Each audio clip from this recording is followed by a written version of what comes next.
Hey everyone, welcome to the Curious Refuge podcast. I'm Fred Grinstein, and I head up the AI for Documentaries class for Curious Refuge. But I'm also, like a lot of us, that I'm exploring how these new technologies are changing our creative industries. How can we grow, adapt, and thrive with all these new possibilities? And the more I learn, the more I realize I have a lot more to learn. So today we're joined by Michael Rubloff. He's a pioneer at the cutting edge of 3D innovation. As the founder and managing editor of RadianceFields.com, Michael is reshaping how we think about photography and image creation. His groundbreaking work with neural radiance fields, or NeRFs, and Gaussian splatting opens a portal to a hyper-realistic 3D world, one built from ordinary 2D images. We're going to learn all about how accessible some of this stuff is.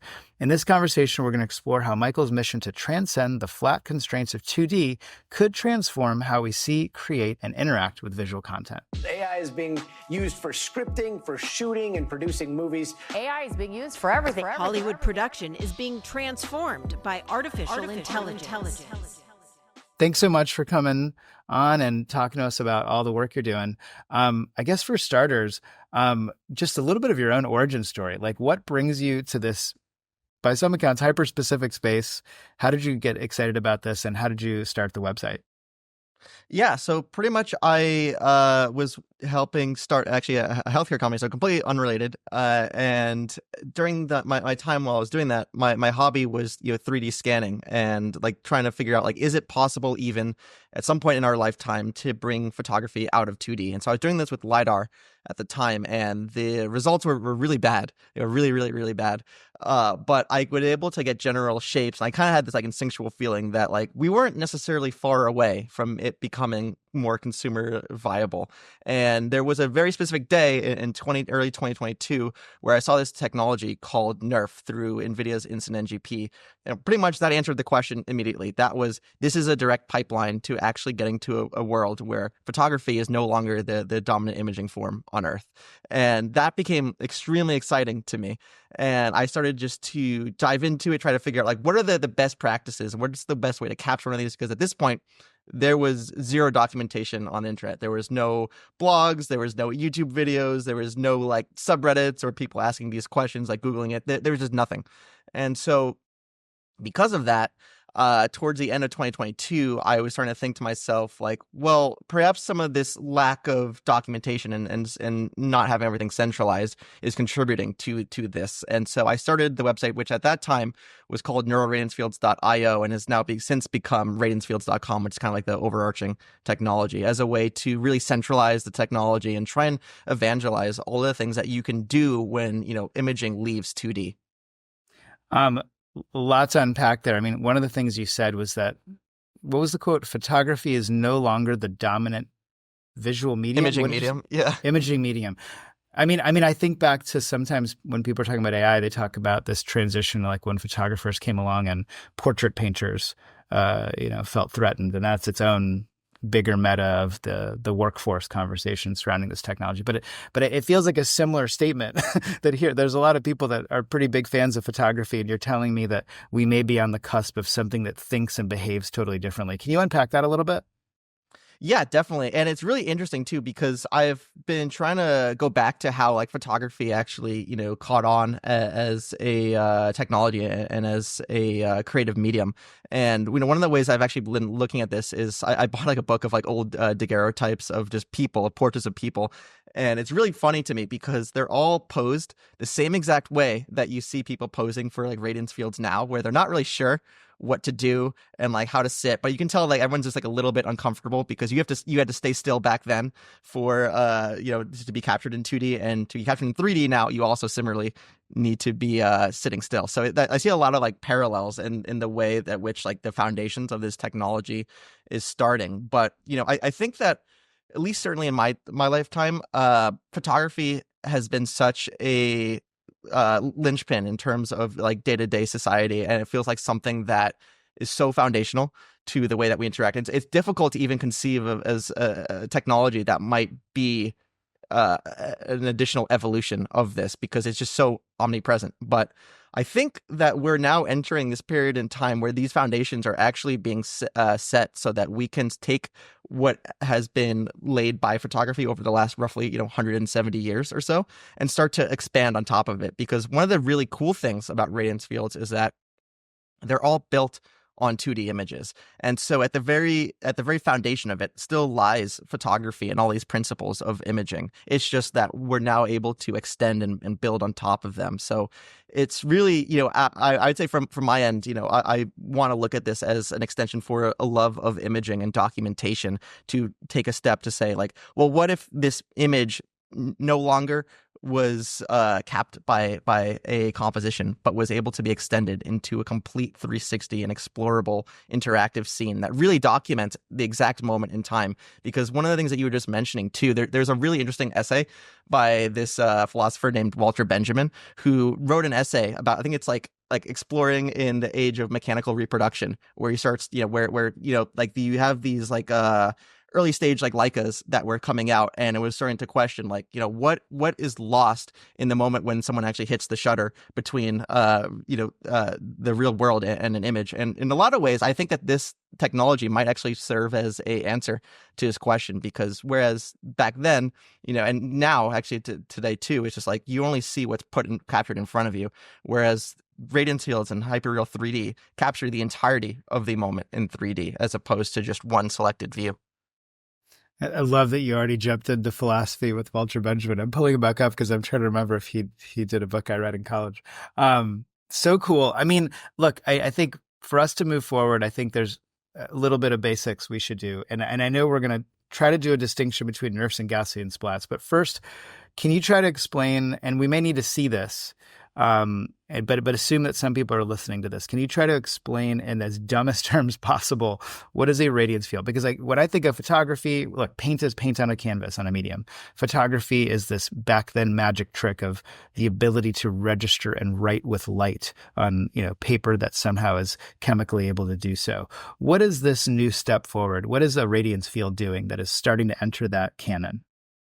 Yeah, so basically, just taking a look at the word radiance field itself, we say radiance, or radiance means that based upon your given like viewing direction, and if you're looking at a single point in space, like the color that's emitted from that specific viewing angle at that specific point it's referred to as its radiance. And so as you move throughout a scene, obviously there's an almost incountable amount of numbers that are correspond to as you move through a scene.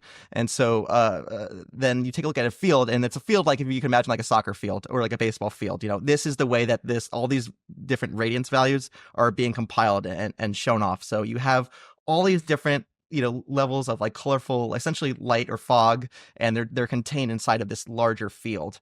But what radiance fields can do as a technology is they are able to understand how light moves and reflects and shifts. So in the real world, as we move around, we take a look at a reflection or a piece of glass or something. As we move our head around, we expect the light to shift in a certain way that we expect it to. And radiance fields can model this, and it can do so in a perfect setting too. So you get these really hyper realistic visuals that feel like you're literally there, as opposed to, so if you take a look at it'd be like extending a photograph, but rather than just one single composition, you're kind of saying, we're going to remove composition now and just let the photograph be explorable from any angle. Imagine like a photograph from any single angle. And I can pull up some examples of this too. And for the moment, we are talking about a still image for clarity. So it's a frozen moment in time. Yeah.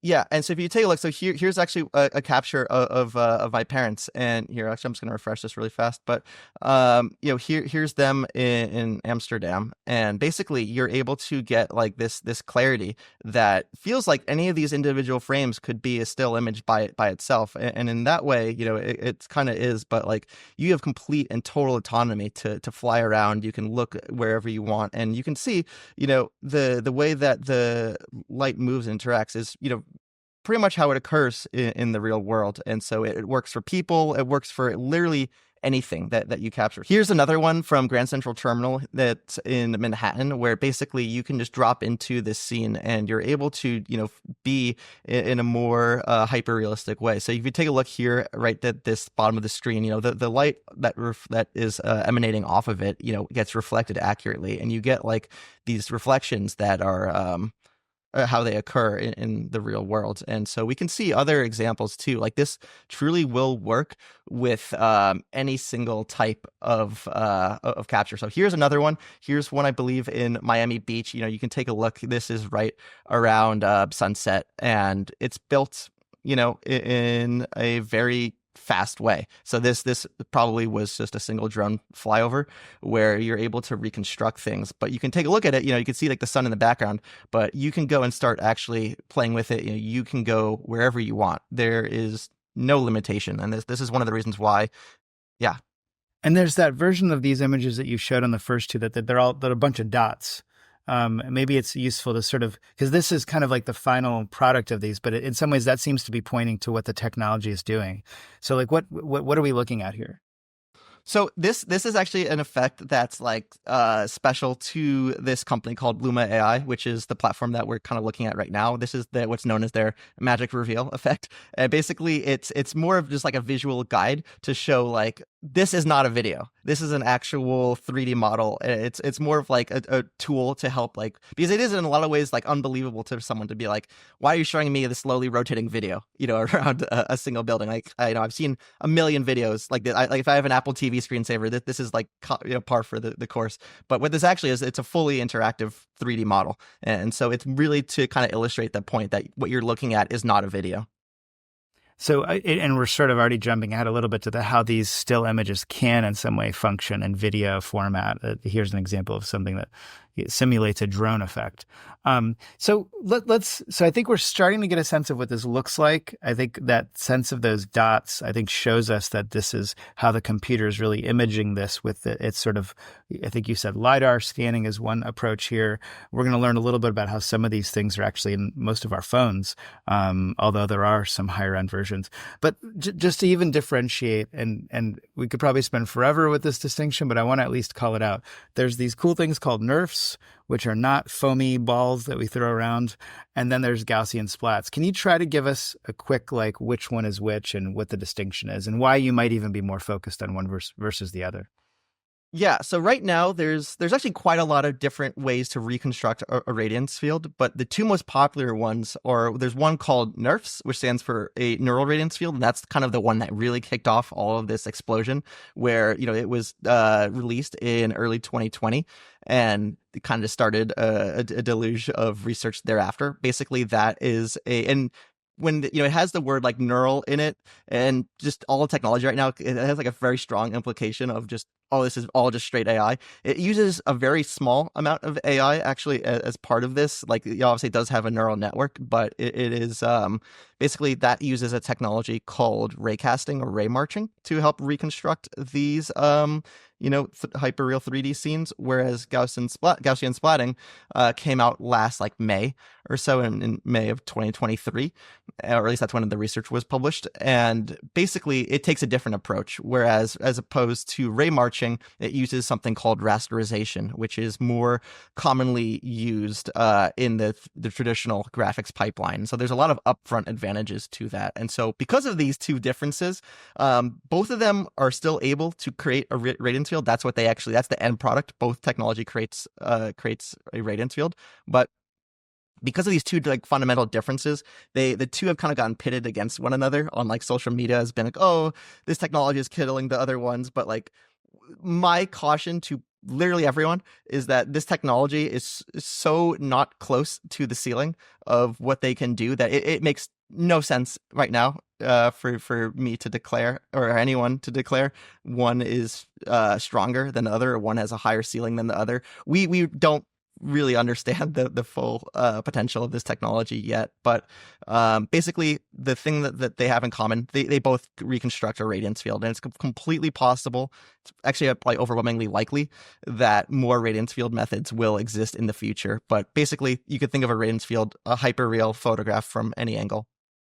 I think one of the cooler things I saw in your social media threads, and I think just to reiterate something you're saying, like, so much of this stuff is living in white papers, research papers, and that's kind of the fun of following Michael's socials is that he's kind of filtering through this sometimes very academic and scientific work and really showcasing where the cutting edge is. One of the more, can you show the NBA one that you flagged, I think, a week or so ago, that I think even just starts to show that even though it's quite academic and scientific, it is absolutely entering our content feeds. Yeah, so if you take a look, actually, and what's really interesting about this work is that basically they a couple of my friends actually took a bunch of captures of the entire Phoenix Suns roster, and they were using it with the intention of making it into this like intro video for the Phoenix Suns here. And I'm just gonna skip this ad, but if you could take a look here, it's actually become a pretty immersive experience in here. I'm just going to start to share right now. So this right here, actually, this is a full nerf. Basically, they're able to freeze it in a moment in time and be able to kind of bring the players a bit closer to the fans. So you could see here, they're able to kind of like freeze. If you're kind of familiar with like the Matrix or like that bullet time effect, it's something similar to that, but just a lot, there are a lot more advantages and a bit easier to reconstruct. So here's some more of them. And just recently, actually, just last week, they actually just won 2 Emmys for this work, which is really cool to see. So for people listening, just in case you're not on the YouTube, what we're looking at is these amazing, almost like highlight reel, sort of perhaps marketing moments. You can imagine this living there, but they're basically basketball players in mid slam dunk, in mid block shot, just up in the air like the superheroes they can be. But if you remember the bullet time effect from Matrix, where Neo falls backwards avoiding these fast moving bullets, it's another way to imagine a similar effect. But again, as Michael's laid out, this is very different technology from the way that frankly, a very expensive Hollywood effect worked. I wonder if we can talk a little bit about how this stuff works a little bit. I think we're starting to get a sense of the visual, but I wonder if we want to dive into Luma Labs, the tool, a little bit. And for our documentary students paying attention, I think this might be a really cool opportunity to start seeing where this fits into their workflows. Yeah. So what's really cool about radiance fields is that the base input for all of them are just standard 2D images, meaning you can use anything that is capable of creating a still image. This can be your phone camera. This could be an IMAX camera. It could be a film camera. It could be legitimate, normal DSLR mirrorless camera. Anything that can create a still image can create a radiance field, which is by itself like really, really incredible. And then if you take a look at some of the tools that are existing, we see a lot of adoption in terms of extending, once you have it reconstructed and captured, to bring into more traditional professional workflows. So that could mean putting into like Unreal or Blender or Unity or Houdini or DaVinci Resolve or After Effects. All these pipelines work. I mean, what is your feeling like when you think about what this technology is capable of? We've already seen how the NBA is interacting with it. There's more to come. We're going to learn about how the Vatican's using this stuff. But I think just talk about nonfiction and documentaries. As someone, you've referenced photography as sort of a paradigm shift as this technology comes in, or something that's subject to a paradigm shift. What do you think about for documentary storytellers, and maybe even modern ones?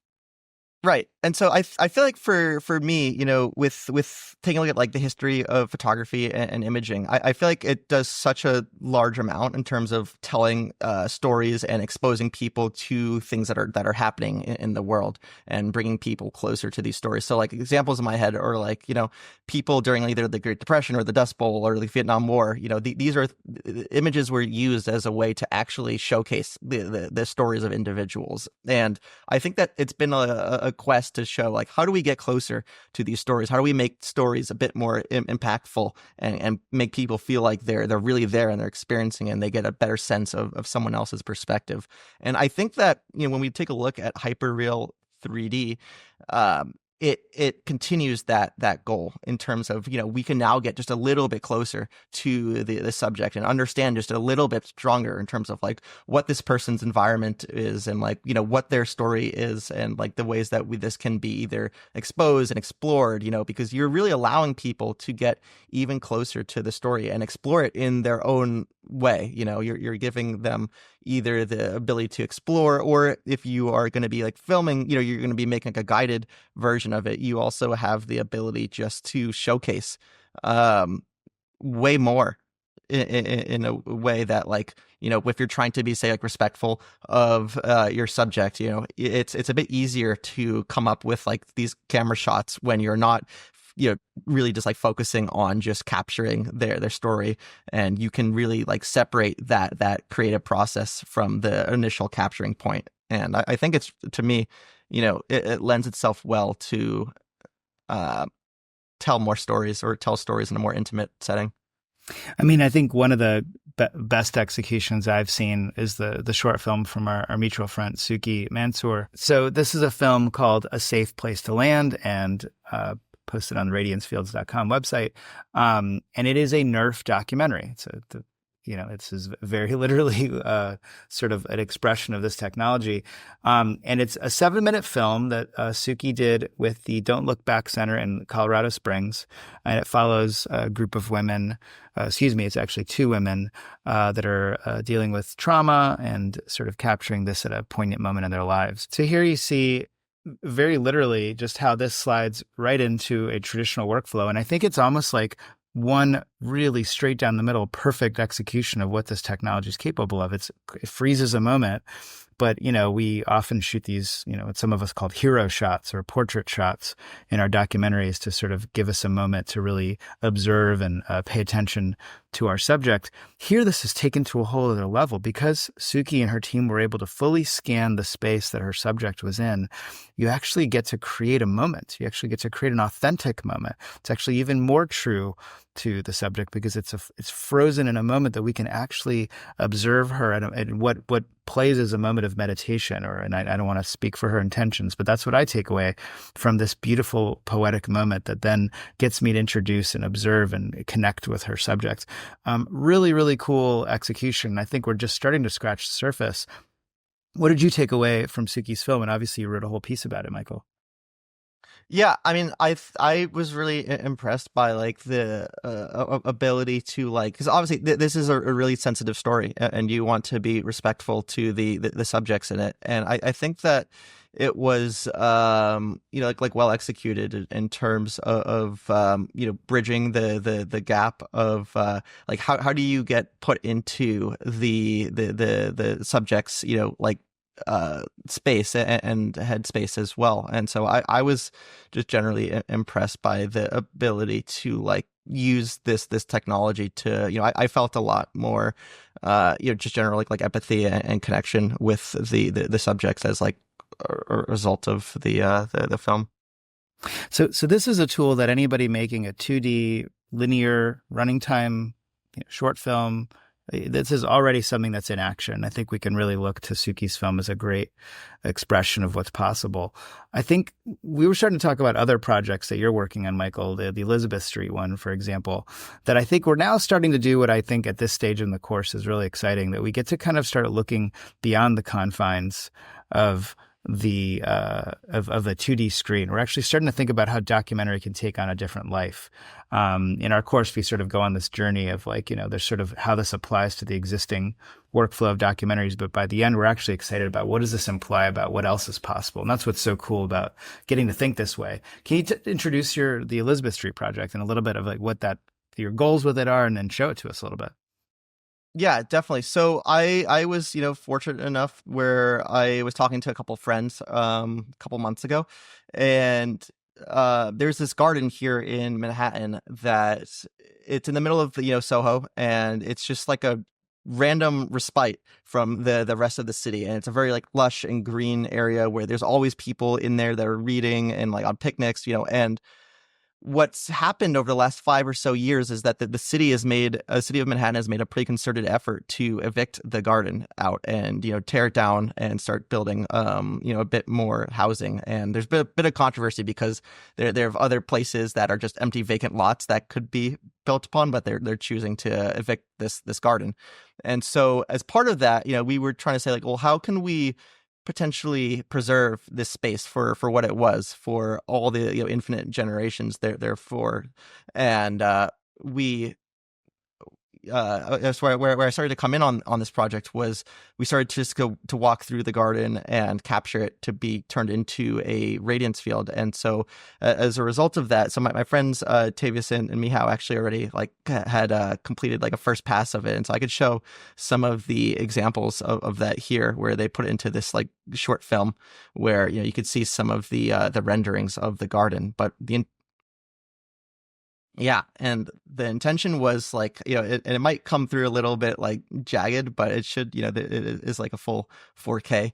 And the intention is like, how do we document this place as it was before something, an external event comes and changes it forever? How do we really be able to show this to people and allow them to experience it? And, as a result too, radiance fields work in VR, and just like the light falls as it does in 2D, that also holds true in 3D as well. So people can actually feel as if they are walking through the garden space itself too. And so the question was like, how do we use this technology for more of like cultural heritage applications and really being able to document a specific, place and time? So in this case, this scan, and can you remind us how you did it? Was this with phone level cameras, or were you using more sophisticated capture? So in this specific one, this actually was a combination of iPhone and like a 360 camera and basically was just like walking through the garden. We do now have an implementation of a more intensive based LiDAR scan that is also paired with a radiance field, and that's a complete reconstruction of the garden in one single file. So there's kind of like waves of intensity in terms of like, how much you'd like to take on this project. So in principle, as you learn how to capture, which there's some trial and error and sort of great sort of web-based sort of tutorials on best practices. But in general, you can create something like that, which again, here it fits inside this like advocacy film. It's like something that's meant to draw attention, and it's an experience that's almost like using this 3D documentary effect to draw attention. But minimally, you could do the exact same scan to then create a space that you could create a moment in a 2D documentary. Or as you're starting to point to, we're starting to point to VR documentaries. We're starting to point to immersive XR experiences. That's where I think like we all get to start throwing down our assumptions a little bit. I mean, again, I just think following your feed is my favorite morning wake up call, because there's always something crazy to get excited about. But for example, like I think recently you posted about how the Vatican is jumping into this, that I think is a pretty big idea. Can you show us what you were referring to?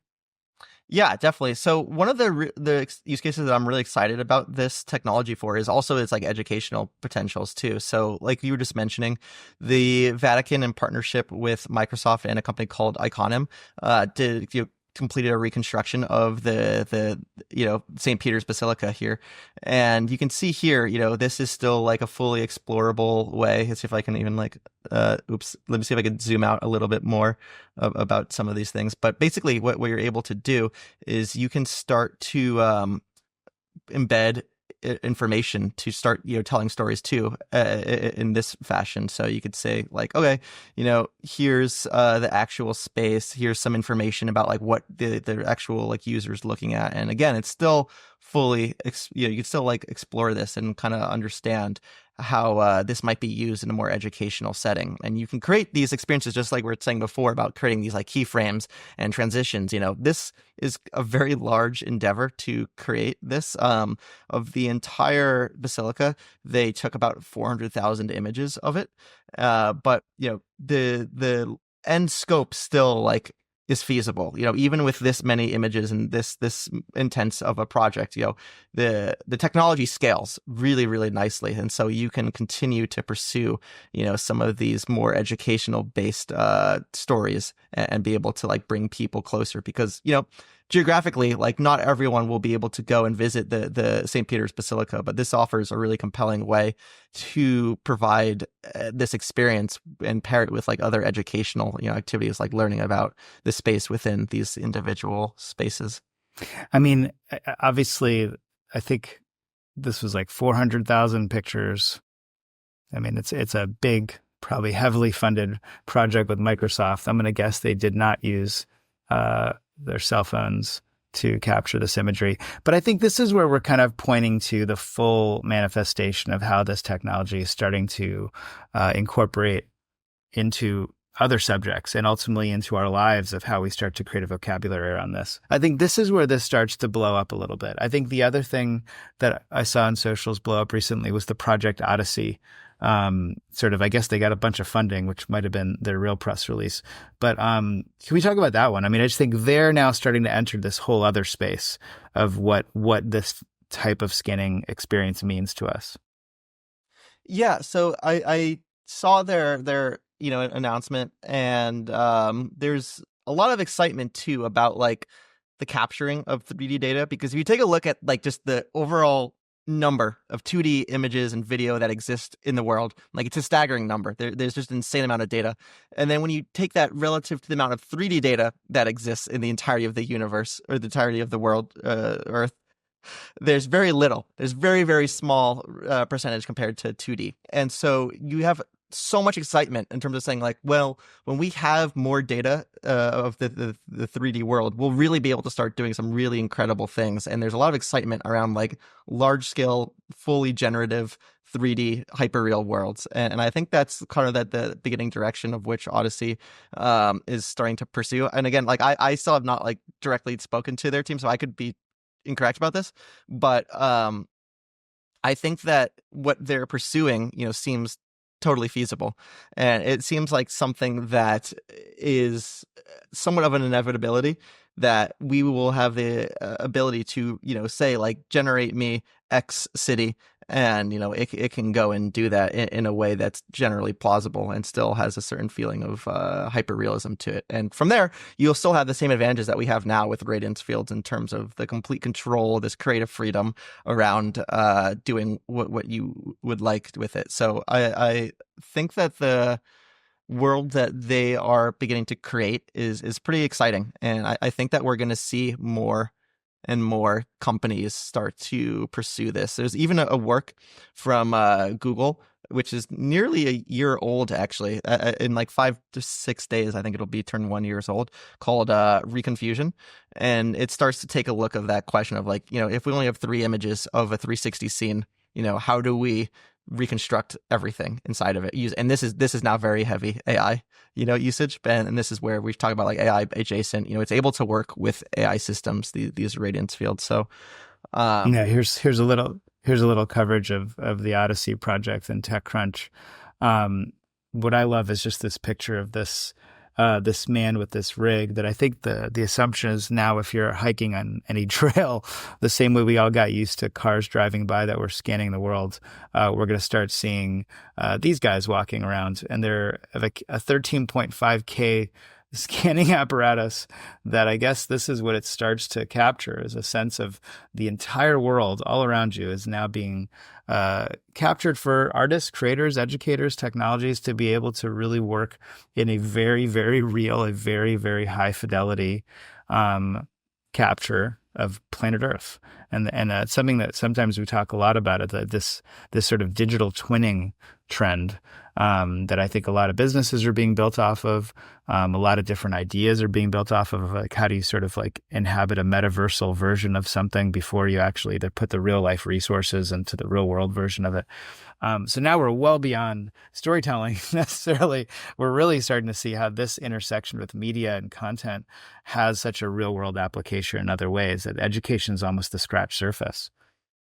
Yeah. And, if you take a look at Google again, so if you look at Google Maps, depending on the city that you're in, you might notice something called immersive view in places that you're searching for. It could be in a bar or a restaurant or cafe, and basically it's like this fly through of a location. And on the immersive view interior, specifically only interiors, they're all radiance field based. Then basically they're taking the existing imaging or they're having someone walk through these locations. And in a lot of cities, US surprising amount of cities, this has been offered for the last like year and a half. And so Google has already been like well invested into this technology too. And like you saw briefly in that article there, it mentioned Hyperscape from Meta, which Mark Zuckerberg announced like about a month ago, which is also just like a full VR implementation or platform of Radiance fields where you can just like step into them in your headset and start exploring. And so, yeah, I think that, I do agree in terms of like education, just like start scratching the surface. My general take on this is that any existing 2D use case is one that will similarly be reflected in 3D. And so I think the applications are just, generally staggering. It's so interesting. I mean, I was in sort of I got to get a taste of the digital publishing moment in the mid 2010s when I got to join Vice Media when we were launching a channel. But I remember just like the thing that I took away among many things was this phrase text to video. And it was before it was a prompt for generating. It was just this idea that things were migrating from text to video, that there was a universe of content that had lived in written word that was now just very suddenly very accessible with video cameras. And that was sort of one of the underlying spirits of what Vice was doing. Is we had a magazine, and then, one day somebody said, why don't you, instead of sending somebody to go write about that, send somebody over there to go take a video camera with them. And I'm just hearing the way you're talking about this pivot of 2D to 3D. There's almost like this mindset of a world that operates with a flat perception of itself. And we're now suddenly able to interact with it at an even deeper level. And I think we're still talking about stills in that moment, which is something I want to ask you about. I mean, I think we've seen how these tools can create graphic moments, how you can travel through and, like you say, like be a DP inside the Elizabeth Street Garden that you guys captured. You can create a simulated drone, but for the moment, a lot of those examples are stills that are being interacted with. They're still moments. What can we say about how this technology is now moving towards actual video, like moving Gaussian splats? Yeah, it's really interesting because when you take a look at like the move from still images to the first videos, this was not something that happened within like a 1 or 2 year span. This is something that took like 50 to 70 years, for technology to adapt to that point. But as it turns out, these radiance fields can be fully dynamic too. So in the same way that we're talking about static to photos, dynamic is to videos, and you get these dynamic captures that are actually fully possible to do. So here's one with my friend and his family. You take a look at it, and like this looks like a normal, normal capture. This is just him standing there, and it's kind of frozen time, just like you would have with static capture, but you can introduce fully dynamic content too. And so we already like at this point where we can have hyper real dynamic content. This is from like 7-8 months ago or so. And I actually was there a couple of weeks ago, and they demoed me the newer version. And it's very strong. And so it's exciting to see that like the gap between jumping from static to dynamic is so much shorter now in tech, as opposed to like, the late 1800s to early 1900s to the advent of like video. I mean, this is gorgeous to look at. I mean, it's beautiful. And when you say this was 7-8 months ago, we know that those types of timescales in today's moment feel like decades. What would you say without being able to see it? Like, what would you say you saw recently? Like, where is it moving faster towards? It's higher fidelity. You're able to get, you can kind of see some of the translucency here in her clothes, but you can also now, everything I would say is just better. Like now, where I mean, this is pretty good. Rates... I mean, what we're looking at here is pretty beautiful. Yeah, it is. And I was getting to experience it running in, full VR as well. So similarly how, you could interact it in a 2D space, you can interact it in VR, you can move around the scene, you can pause it, and this is running at 60 frames a second, as in 60 3D models a second, which is pretty mind-blowing to actually like conceive that we have the ability to do this. But and again, like this isn't something that's necessarily available to consumers to create, but in terms of like this like state of the art right now, like this is something that people have the capability of creating. So I look at this as a way to really revolutionize memory capture. Yeah. So for anybody listening, please do check out the YouTube to see it because it's beautiful. But it's a footage of a man and his very small baby and his daughter, and it starts off as a still, but which we've now gotten used to seeing in this technology of this perfectly captured, it just for lack of a better reference, like Neo in the Matrix, like bullet time type moment. But now it's moving, and you're seeing the camera rotating and orbiting around him, and it's beautifully captured. The quality is very real, and to think that it's only getting better.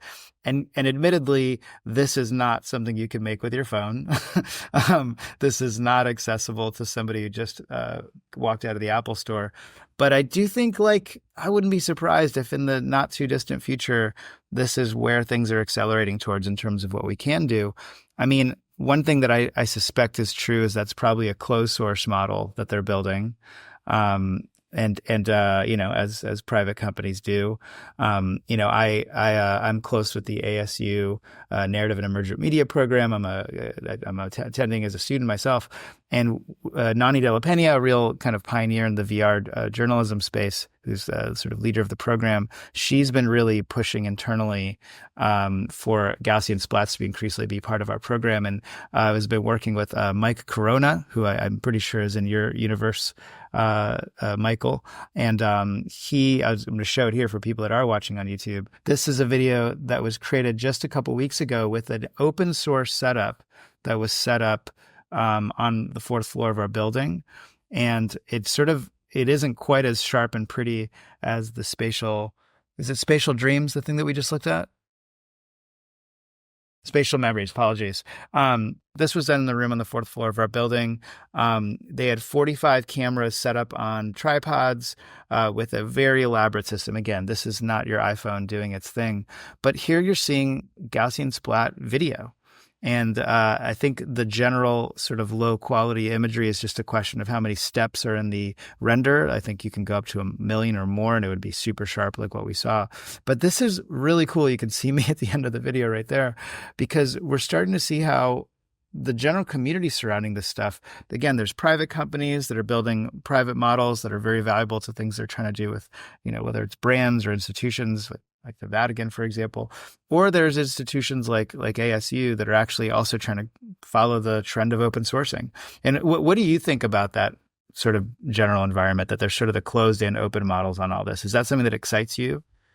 Or yeah, I mean, it's really interesting because it's just like the pace of research is moving so fast that like a lot of the debates I hear are just like, if you don't open source, or even if you choose to remain closed source, the rate of the technology progression is so fast that like, unless you're consistently updating, you might end up being outdated in terms of the state of the art within a year, because of just how fast all this tech is moving. So, but there are some really good open source platforms in the world of radiance field. So the primary example here is one called Nerf Studio.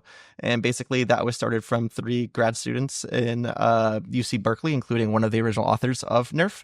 And that's been like a great tool for people and companies to kind of build on top of and, either take it and make their own proprietary implementation of it, but it still kind of sets that foundation of doing a lot of the upfront work for people. And so I think that like, yeah, it's really great to see the open source community like develop to, alongside this. A lot of the projects that exist in the world of radiance fields are for the most part open source, and it's I do expect that like trend will continue. I mean, we'll really have to see when like the next like really large breakthroughs are in the world of research. But so far, a lot of these companies have been quick to implement them, and I only think it gets stronger from here. I mean, I think this sort of bleeding edge of how the still or captured environment can become motion and video. Again, whether those things land in headset experiences or hologram experiences or game engine experiences, I think that feels to be where the most playtime is happening in terms of the researchers. I'm sure there's way more. Ripping all this open, again, really encouraging everybody to follow your socials, follow radiancefields.com or check into radiancefields.com. You're very much reporting from this front line. And I think it's really exciting to see how every day that goes by, this sort of instinct to go 3D, like that 2D to 3D moment, is so much more realized by what these tools are capable of. What, besides like your just original, I'm here and I got to report on this stuff and tell the world about it, what keeps you going now? What is sort of the momentum that you're feeling in the air? What are you thinking lays in store in the next 12 months? And what do you get excited? What do you hope for? Yeah, I think that, in my lifetime, there hasn't been a ton of fundamentally new technologies that have been created. Obviously with now the advent of LLMs and diffusion-based models, that's a huge step forward. But my interest was more coming from like an imaging perspective too. It's just like, how do I document my life in a way that I could continue to preserve, and in a way that would be stronger for future generations. And so for me, that's where I was getting most excited about, and that's what I am most excited about for the future of this technology. In that, I think that we're entering the foundational stages of new technology that will fundamentally change the way that we interact with and document the world around us. And so I'm most excited for that, for partially selfish reasons, but I've definitely wanted to have the ability to experience moments in my life in a more immersive and documented way, than just a standard 2D image. And I think that we're approaching the age of which a lot of this is going to be achievable in the somewhat short term, within the next 3 to 5 years, I imagine. And so my what keeps me going is, I want to see what I can do to help spread awareness of this this change and this fundamental shift. I think that as people start to see what it implies across a variety of industries, whether that is education or media entertainment, or for a lot of ways that perhaps I just haven't considered yet. I think that this move is just generally something I've been looking forward to, and seeing how can we continue to experience new things in life and have this interactivity that just not been available to us before.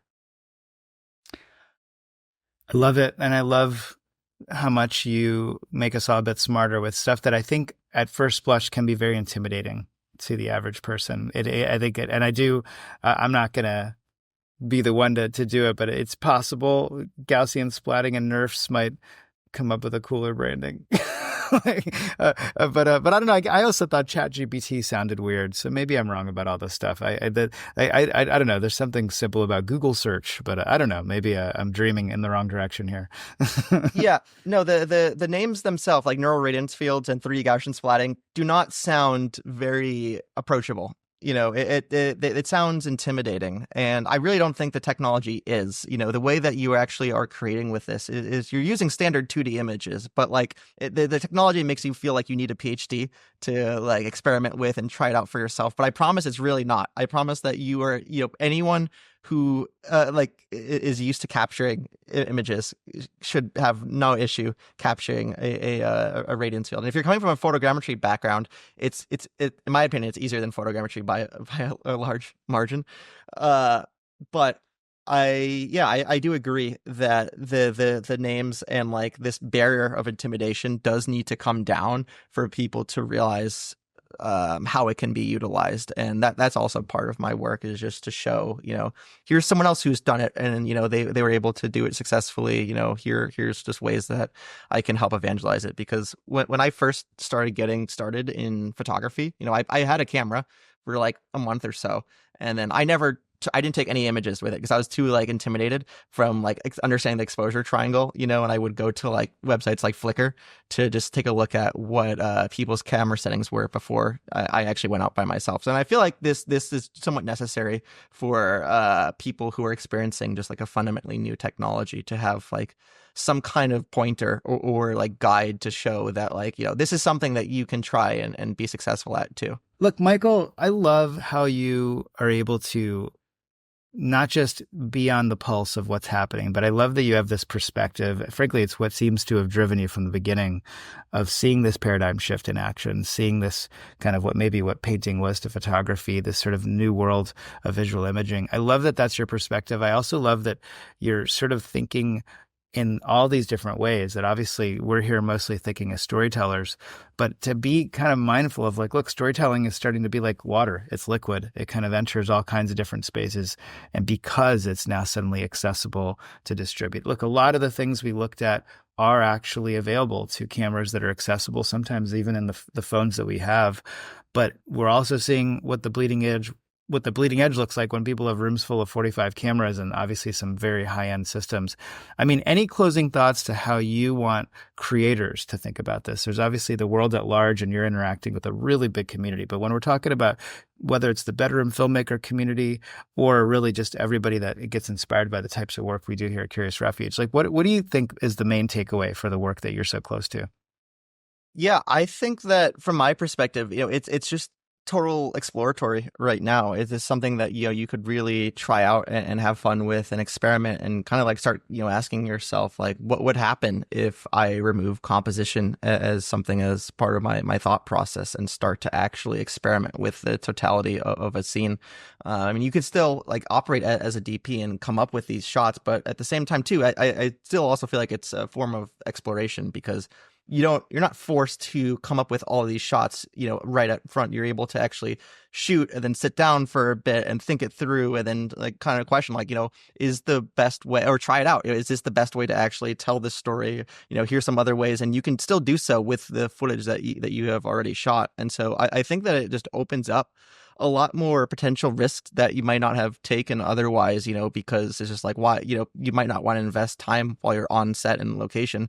But if you have the set infinitely and you have the subject matter, you can really start to experiment with and just try and see what works. And it's one of the things that I'm very excited for too, because it, in my mind, this does represent the beginning stages of just a foundationally new technology and way to interact with the world, I believe that, yeah. And one of the quotes that I like to attribute is from Tim Cook at Apple, who said, we live in a 3D world, but the content we enjoy is in 2D. And I do generally agree with that, and feel like we now have the ability to create content that is in this 3D capacity. And I don't even mean necessarily just to be interacted with in like a VR sense, which is, I believe, how he was meaning it. But we have the ability to create everything around us in the same way that we currently have the ability to go to our phone and hit the shutter and it's documented. I think that we're finally starting this new foundational phase. That's my hope, is that, the way we interact with the world gets even closer and we have this new medium to experiment with. It's a big idea that I think a lot of DPs and camera people might have a lot of trouble with, to stop thinking about composition. It's so much of what they do, but it is a way of saying to think about worlds and think about the three-dimensional worlds, which maybe for better, for worse, we're getting to think outside of the notion of framing it, and now we're living it. Look, thank you so much. Look, that's it for this episode. Thank you, Michael Rubloff, and thanks to everyone who's been listening. Please do check him out at radiancefields.com and definitely follow his LinkedIn and other socials. It is a great way to wake up to every day to seeing some really exciting things that he's discovering. Please subscribe to our YouTube channel or on whatever audio platform you're using for podcasts. If you're interested in AI filmmaking, please do check out our website at Curious Refuge. We'd love to have you in our community. And if you want a weekly deep dive on the news, check out our news podcast where me, Caleb, and Jagger, we get together to keep up with the fire hose of the AI news feed. But thanks for listening, and we'll see you soon.